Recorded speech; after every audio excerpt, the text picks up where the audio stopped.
lupa terlebih dahulu untuk klik tombol subscribe, like, dan juga share ke teman-teman kalian ya. Halo, selamat datang kembali di channel Ngerti Film ID. Pada video kali ini, kita bakal review salah satu film yang berjudul The Conjuring: The Devil Made Me Do It.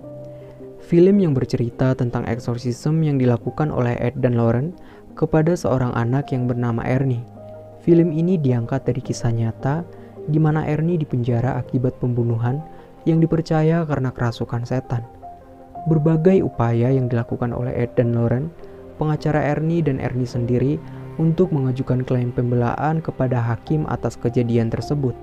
Namun, hakim menegaskan bahwa Ernie tetap dinyatakan bersalah dan menjalani hukuman 5 tahun penjara, di mana Ernie kemudian dibebaskan karena alasan perbuatan baiknya.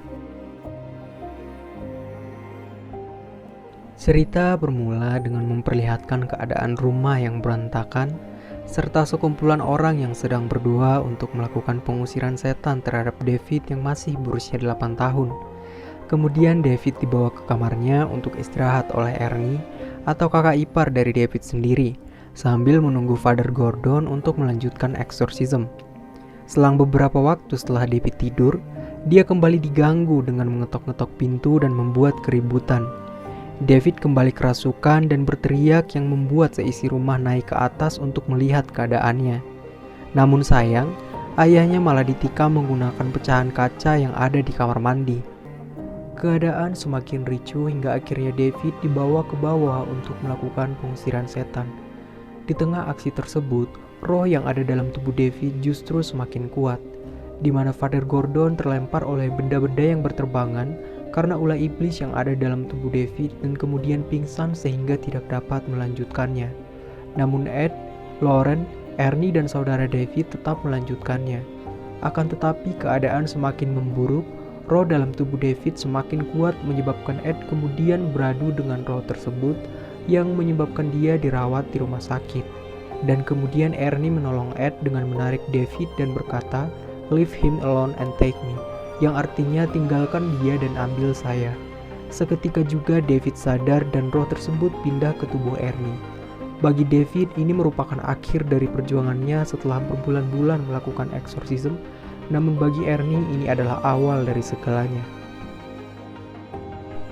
Setelah kejadian tersebut, Ernie sering mengalami mimpi buruk dan membuatnya mengingat perkataannya saat itu.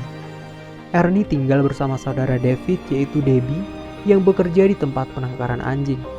Kejadian pertama saat Ernie diganggu adalah pada saat dia ingin mengambil daging dari rumah. Keanehan terjadi saat seekor tikus menjatuhkan kemasan yang berisi cemilan. Saat dia mengikuti tikus tersebut dan mengintip lubang yang dimasuki tikus, tiba-tiba di belakangnya terdapat sosok yang menyeramkan. Hari-hari berikutnya juga Ernie tetap diganggu oleh iblis tersebut. Scene memperlihatkan Ed yang sudah sadarkan diri, di mana Ed adalah satu-satunya orang yang mengetahui bahwa roh dalam tubuh David hanya berpindah ke tubuh Ernie. Lauren kemudian berusaha menghubungi ke tempat tinggal Ernie dan melaporkan ke polisi akan ada tragedi di tempat tersebut. Di tengah Ernie, Bruno dan Debbie sedang party dan mabuk-mabukan, membuat Ernie kelelahan dan kehilangan kesadaran. Kemudian iblis tampak menguasai Ernie dengan berbagai penglihatan aneh. Bahkan Bruno yang sedang berdansa dengan Debbie tampak seperti iblis dalam pandangan Ernie. Hal inilah yang mengakibatkan Ernie kemudian membunuh Bruno dengan menikam sebanyak 22 kali tikaman dan menjadi tragedi pembunuhan pertama setelah 193 tahun sejarah kota Brookfield. Tampak Ernie yang sedang berjalan dan kemudian bertemu dengan seorang polisi yang berpatroli. Ernie terlihat kebingungan, takut, sedih campur aduk dan bersimbah darah di tangan dan pakaiannya dan berkata, "I think I hurt someone." Keadaan memperlihatkan Ernie sudah dalam penjara. Terlihat sedang membaca ayat suci Alkitab, tujuannya untuk mengonfirmasi bahwa Ernie benar-benar kerasukan apabila dia tidak dapat membaca ayat tersebut. Namun sayang, Ernie justru dapat membacanya seperti biasanya. Ed dan Lauren serta Debbie tetap percaya bahwa Ernie mengalami kerasukan saat pembunuhan dan tetap mencari cara untuk membuktikannya. Singkat cerita, mereka kemudian pergi untuk menemui pengacara dari Ernie untuk mendiskusikan terkait adanya keringanan dalam perkara tersebut. Ed dan Lauren ingin membuktikan bahwa kasus Ernie murni karena kerasukan setan. Namun sayang, perkara seperti ini belum pernah menang dalam persidangan. Pada akhirnya, Ed dan Lauren berhasil meyakinkan pengacara itu berkat bukti-bukti yang mereka kumpulkan terkait pengusiran setan selama ini, dan mengajukan klaim bahwa tragedi tersebut murni karena kerasukan setan. Singkat cerita, Ed dan Lauren mulai memahami awal mula iblis merasuki tubuh dari David.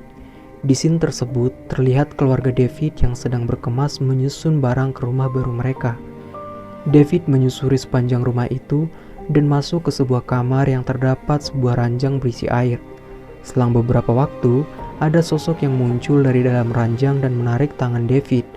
Namun, dia berhasil meloloskan diri dan keluarganya langsung menghampirinya. Tidak ada yang percaya saat David menceritakan semuanya. Ed dan Lauren kemudian memeriksa letak persis dari tempat tidur yang diceritakan David dan melihat adanya keanehan di mana lantai rumah rusak yang dipercaya karena air dari tempat tidur tersebut. Namun Ed dan Lauren menyangkal bahwa hal itu salah. Mereka kemudian memeriksa bawah dari rumah tersebut.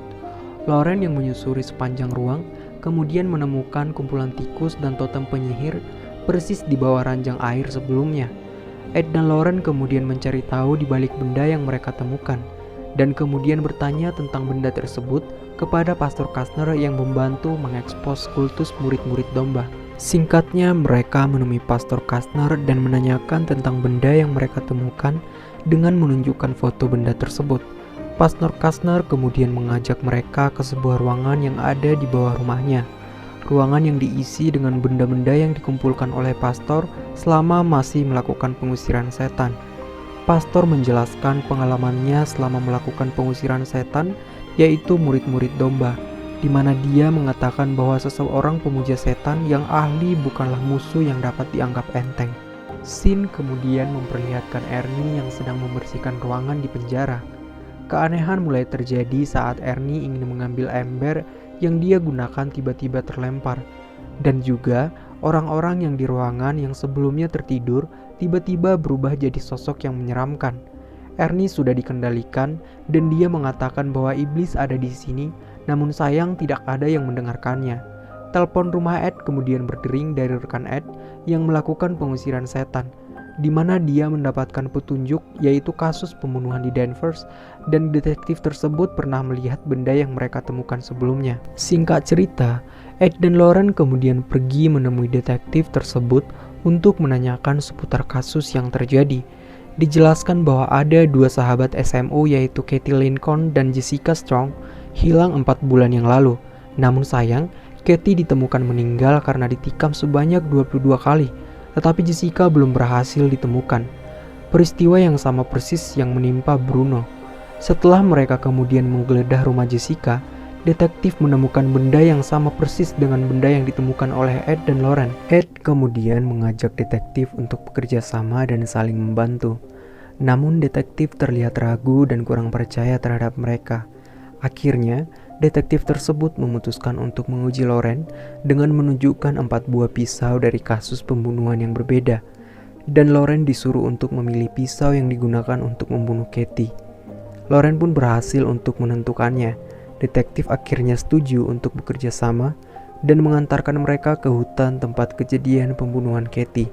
Ed dan Lauren beserta detektif itu akhirnya menyusuri hutan tempat di mana jasad Katie ditemukan. Lauren kemudian menggunakan kemampuan yang dia miliki untuk melihat seperti apa kejadian yang menimpa Katie saat itu. Lauren akhirnya bisa merasakannya hingga pada akhirnya dia berlari menyusuri sepanjang hutan kemana Jessica pergi. Tidak lama setelah itu, akhirnya Lauren menemukan akhir dari perjalanan Jessica, yaitu ke sungai tepat di tepi jurang yang membuat Lauren nyaris jatuh dan ditarik oleh makhluk penghuni di sana. Para polisi akhirnya menyusuri sungai tersebut dan kemudian menemukan jasad seorang wanita dan kemungkinan jasad itu adalah Jessica. Ed dan Lauren kemudian pulang ke tempat penginapan mereka. Tiba-tiba Debbie menghubungi mereka melalui telepon. Debbie berkata bahwa Ernie terlihat aneh ketika mereka menjumpainya tadi siang. Ed kemudian menyuruh Debbie untuk menemui Pastor Newman yang bertugas di penjara untuk menjaga Ernie. Tidak lama setelah itu, Telepon kemudian terganggu yang diakibatkan oleh setan tersebut. Pastor Newman akhirnya memberikan sesuatu kepada Ernie untuk menjaga dia dari lingkaran setan. Singkat cerita, Ed dan Lauren terlihat sedang berbincang-bincang mengenai tentang peristiwa yang sedang terjadi. Lauren kemudian mengatakan bahwa kutukan bisa dipatahkan, dan juga Lauren merasakan bahwa dia terhubung dengan pelaku. Akhirnya, mereka memutuskan untuk pergi dan mencoba cara lain untuk terhubung kembali dengan pelaku. Mereka sampai di rumah duka tempat mayat orang yang mati akibat ulah iblis tersebut. Singkat cerita, Ed dan Lauren berhasil masuk dan kemudian Lauren merasakan sesuatu. Hal ini berarti bahwa Lauren terhubung dengan pelaku seperti yang sudah dia sebutkan sebelumnya. Dia akhirnya melihat tempat atau altar di mana pelaku melakukan aksinya. Selang beberapa lama, Lauren akhirnya beradu dengan pelaku yang saat itu sedang mengendalikan Ernie untuk bunuh diri. Lauren akhirnya berhasil menggagalkan aksinya itu dan Ernie tersayat pecahan botol kaca yang sebelumnya diberikan pendeta Newman. Selang beberapa lama, lampu di tempat mayat tersebut padam dan tiba-tiba mayat di sana terbangun dan terlihat ingin menyerang Lauren. Hingga pada akhirnya, Ed menarik tangan Lauren dan mereka berhasil keluar ruangan tersebut. Ed dan Lauren kemudian kembali ke rumahnya menjumpai Debbie dan juga Drew. Kemudian mereka mencari tahu tentang hubungan kedua kasus tersebut. Drew juga menunjukkan sebuah buku kepada mereka, di mana buku tersebut dia temukan di Strakheria dan digunakan oleh gereja untuk mengenali dan mengendalikan ilmu sihir. Ed kemudian membacakan bahwa cara untuk menghentikan iblis tersebut adalah dengan menghancurkan altarnya. Dia kemudian bertanya kepada Lauren apakah dia mengingat sesuatu untuk menemukan altar yang digunakan pelaku. Lauren kemudian menjawab dengan mendeskripsikan tempat tersebut. Lauren menyebutkan tempatnya dingin, air yang menetes dari langit-langit, dan mendengar suara kereta api. Ed yang hendak berdiri dan mencari hubungan kasus David dan juga Jessica, tiba-tiba terjatuh pingsan.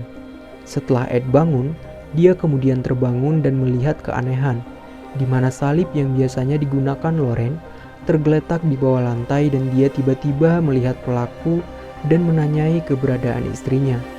Namun, dia seketika menghilang dan makhluk yang sebelumnya mereka jumpai di kamar mayat itu tiba-tiba muncul. Ed kemudian membacakan doa dan hendak menusukkan pisau kepadanya. Seketika Drew menahan dari belakang dan Ed pun sadar. Ternyata, dia adalah Lauren itu sendiri. Mereka menyadari bahwa ini semua merupakan perbuatan dari pelaku. Kemudian, mereka mencari totem pembunuh yang biasa pelaku gunakan untuk meraih target selanjutnya. Dan kemudian mereka menemukan di sebuah vas bunga yang baru saja datang saat Ed dan Lauren kembali ke rumah. Mereka kemudian bekerja sama dan memulai mencari tahu bagaimana cara menghentikan pelaku. Lauren meminta bantuan kepada Pastor Kastner. Ed dan Drew mencari tahu hubungan dari kedua kasus antara David dan juga Jessica. Dan Debbie menjaga Ernie ditemani Pastor Newman untuk menghindari kejadian yang tidak diinginkan. Ed dan Rio kemudian mencari tahu tentang kasus tersebut dan akhirnya menemukan lokasi di mana pelaku melancarkan aksinya. Tempat tersebut adalah rumah dari Pastor Kastner, di mana Lauren saat ini sedang menuju ke sana untuk meminta bantuannya menerjemahkan buku tersebut.